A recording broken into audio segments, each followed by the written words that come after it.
Assalamualaikum warahmatullahi wabarakatuh. Bismillahirrahmanirrahim. Alhamdulillahirabbil alamin. Allahumma shalli ala sayyidina Muhammad wa ala alihi wa sahbihi ajma'in. Rabbi zidni ilma warzuqni fahma. Amin ya rabbal alamin. Amma ba'du. Pada kesempatan kali ini saya akan sedikit menjelaskan tentang sifat-sifat Allah. Tentu kita sudah tahu ya bahwa sifat Allah itu yang wajib itu ada 20, yang mustahil juga ada 20, sedangkan yang jaiz itu 1. Sedangkan sifat yang wajib untuk Rasul Allah itu ada 4, yang mustahil itu ada 4, yang jaiz itu ada 4. Saya tidak terlalu banyak akan menjelaskan tentang sifat-sifat Allah yang 20 karena itu bisa dipelajari, bisa dilihat, bisa kita baca, dan sementara ini memang sudah banyak kita kenal, apalagi memang sudah sering digunakan sebagai zikiran khusus sifat-sifat wajib, wujud, qidam, baqa, mukhalafatunil hawadisi, dan seterusnya. Nah, pada kesempatan kali ini saya hanya sedikit ingin menegaskan tentang kelompok dari sifat yang 20, sifat yang wajib bagi Allah yang ada 20 itu. Yang pertama itu sifat nafsiyah. Kita hitung dulu ya, bahwa sifat yang wajib kepada Allah itu ada 20. Nah, sekarang ada sifat yang digolongkan sebagai sifat nafsiyah. Sifat ini hanya berhubungan zat Allah saja. Jadi sifat nafsiyah hanya berhubungan dengan Allah saja. Dan ada berapa? Ini hanya ada 1, yaitu sifat wujud. Jadi Allah itu wujud. Wujudnya Allah ini berbeda dengan wujud yang ada, wujud yang baru, berbeda. Semuanya berbeda. Jadi kalau misalkan kita mengenal ada padat, ada cair, ada apa lagi itu? Zatnya apa? Padat, cair, dan apa lagi itu? Jadi Allah tidak seperti itu. Karena Allah itu mukhalafatul hawadisi, nanti yang akan kita sebut berikutnya. Jadi sifat wujud. Jadi wujudnya Allah jangan kemudian dibayangkan Allah itu seperti ini, wujudnya seperti ini, itu salah. Jadi itu sifat nafsiyah yang hanya berhubungan dengan Allah Subhanahu wa taala. Yang berikutnya sifat salbiyah. Sifat salbiyah itu adalah sifat yang menghilangkan sifat-sifat yang tidak layak. Jadi sifat salbiyah ini akan menghilangkan sifat-sifat yang tidak layak. Tidak layak untuk siapa? Untuk kesempurnaan Allah Subhanahu wa taala. Jadi sifat nafsiyah ini akan menafikan sifat-sifat lawannya yang hanya sesuai sepenuhnya dengan makhluk dan mustahil ada pada zat Allah Subhanahu wa taala. Nah, untuk sifat nafsiyah ini, jadi kalau misalkan tadi wujud ya, untuk sifat nafsiyah ini berikutnya qidam, baqa, mukhalafatuhu lil hawadis, qiyamuhu bi nafsihi wahdaniyah. Jadi ada 5. Berarti total sekarang sudah apa ya? 1 tadi nafsiyah, yang berikutnya adalah salbiyah 5. Berarti sudah total 6. Kalau 20 dikurangi 6, berarti ini sisa 14. Nah, yang 14 itu tinggal dibagi 2. Yang bagian pertama itu adalah sifat ma'ani, yang bagian kedua, pecahan yang kedua, yang 7 yang kedua, yaitu maknawiyah. Apa yang dimaksud dengan kelompok, yang dimaksud dengan ma'ani dan maknawiyah? Di sini dapat kita pahami bahwa sifat ma'ani itu merupakan sifat abstrak. Sifat abstrak yang wajib ada pada Allah Subhanahu wa taala. Dan sifat ini menambah makna kesempurnaan pada zat Allah. Jikapun terdapat sifat-sifat tersebut pada manusia, maka persamaannya hanya ada atau terdapat pada sisi lahirnya saja. Jadi misalkan Allah itu mempunyai sifat ilmu, mengetahui. Manusia juga mengetahui, tapi mengetahuinya Allah dengan manusia itu berbeda. Jadi misalkan ya, manusia itu mempunyai jarak pandang. Manusia melihat langit itu kan terlihat langit yang biru ya, langit yang biru. Tapi sebenarnya birunya langit itu tidak nyata seperti itu. Karena birunya itu hanya dikarenakan keterbatasan penglihatan manusia. Sedangkan Allah bisa melihat kenyataan. Penglihatan Allah itu tidak ada batasnya. Manusia melihat orang yang ada di sebelahnya tembok saja itu sudah tidak bisa melihat. Jadi kita ada di satu kelas, melihat orang di kelas lain itu sudah tidak bisa. Tapi Allah, melihatnya Allah itu sudah tidak ada batasan-batasan itu.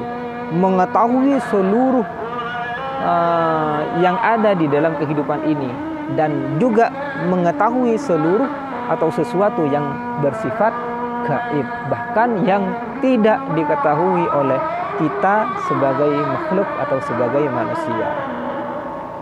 Makanya di sini ada 7. Sedangkan sifat maknawiyah yaitu kelaziman dari sifat ma'ani. Jadi sifat ma'ani itu 7 dan sifat maknawiyah ini juga 7. Jadi misalnya di kudrat menjadi qadiron, iradah menjadi muridan, ilmu menjadi aliman, kalam itu menjadi mutakalliman. Ya. Sifat maknawiyah ini memang tidak bisa berdiri sendiri. Sebab setiap sifat ma'ani itu tentu telah didefinisikan sebagai sifat yang ada pada sesuatu yang disifati, yang otomatis menetapkan suatu hukum padanya, maka sifat maknawiyah merupakan hukum tersebut. Makanya biasanya ada awalannya kaunuhu aliman, kaunuhu mutakalliman. Jadi kaunuhu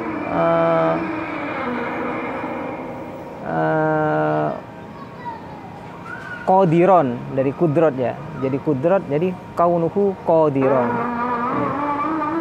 Hayyan sami'an basiran mutakalliman. Jadi kaunuhu hayyan, kaunuhu sami'an, yang sama itu. Nah, dengan demikian sifat maknawiyah juga yang saya jelaskan tadi ada 7 juga. Jadi sifat ma'ani itu ada 7, sifat maknawiyah juga ada 7. Jadi kaunuhu qadiron, kaunuhu muridan, kaunuhu aliman, kaunuhu hayyan, kaunuhu sami'an, kaunuhu basiron, kaunuhu mutakalliman. Itu sifat yang wajib. Sedangkan sifat yang mustahil ini ada 20 juga. Jadi mulai dari Adam, Hudus, ini sudah bisa dipahami sendiri ya, bisa dipelajari sendiri di buku panduan. Langsung saya pada sifat jaiz. Jadi sifat yang wajib itu wajib ada pada Allah Subhanahu wa taala, sedangkan sifat yang mustahil wajib tidak ada, wajib tidak dimiliki oleh Allah Subhanahu wa taala. Sedangkan sifat jaiz ini antara Allah itu melakukan atau tidak, fi'lu kulli mumkinin aw tarkuhu. Jadi bebas. Ini sifat bebasnya Allah ada di situ, ada di sifat jaiz. Bisa jadi atau bisa tidak jadi. Mungkin atau tidak mungkin. Ya. Jadi sifat jaiz Allah itu hanya satu, fi'lu kulli mumkinin au tarkuhu. Allah itu dapat melakukan suatu hal ataupun tidak melakukan suatu hal. Jadi Allah itu berhak